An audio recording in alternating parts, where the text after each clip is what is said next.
Co-presented by Vimal. बोलो जुबान केसरी. नाशिकमधील गोदावरी नदीच्या पाणी पातळीमध्ये वाढ. रामकुंड परिसरात सुरक्षा रक्षक तैनात. परिसरातील टपऱ्या दुकानं हटवली. पूरजन्य स्थितीमुळे प्रशासन सतर्क. रामकुंड परिसरात नाशिक जिल्ह्याला पावसाचा रेड अलर्ट जारी. परिसरात ढगफुटीची शक्यता. शाळा आणि महाविद्यालयांचा आठवडी बाजार आणि देवस्थानही बंद राहणार. 100 नागरिकांचं रात्री सुरक्षित स्थळी स्थलांतर. गिरीश महाजनांकडून आढावा. मुंबई, नवी मुंबई, पनवेल, नाशिकसह पुणे, ठाणे, पालघर, रत्नागिरीमधील शाळा आणि महाविद्यालयांना सुट्टी जाहीर. जिल्ह्यातील रेड अलर्टच्या पार्श्वभूमीवर प्रशासनाचा निर्णय. मुसळधार ते अतिमुसळधार पावसाचा इशारा.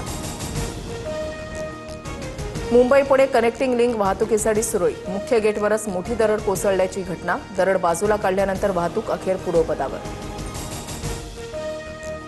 मिसिंग लिंकवर दरड कोसळण्यासाठी नेहरू जबाबदार. ज्यांना सरकारवर टीका करायची आहे त्यांनी पाकिस्तानला निघून जावं. मनसेच्या संदीप देशपांडेंचा सरकारला टोला. मुंबई नाशिक महामार्गावरील रस्त्यांची चाळण. मुसळधार पावसामुळे 2 दिवसातच रस्त्यांच्या कामांची पोलखोल. गोंदे ते घाटण देवी मंदिरापर्यंत महामार्गावर खड्ड्यांचं साम्राज्य. वाहन चालकांची कसरत. नालासोपारा रेल्वे स्थानकातून अखेर लोकल सेवा सुरू. रुळांवर काही प्रमाणात पाणी. हळूहळू रेल्वे सेवा पूर्ववत होणार.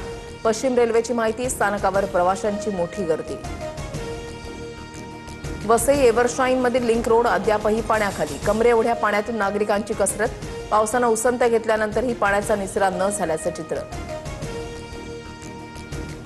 इंद्रायणी नदीला महापूर. आळंदीला जोडणारे 4ही पूल पाण्याखाली. वाहतूक पूर्णपणे बंद. माऊलींच्या पालखी सोहळ्यावर पुराचं सावट. पुण्याच्या मुळशीमधील वरदायिनी मंदिर पाण्याखाली. 2 दिवस झालेल्या जोरदार पावसामुळे मोठं नुकसान. मंदिरातून पाण्याचा धडकी भरवणारा प्रवाह समोर.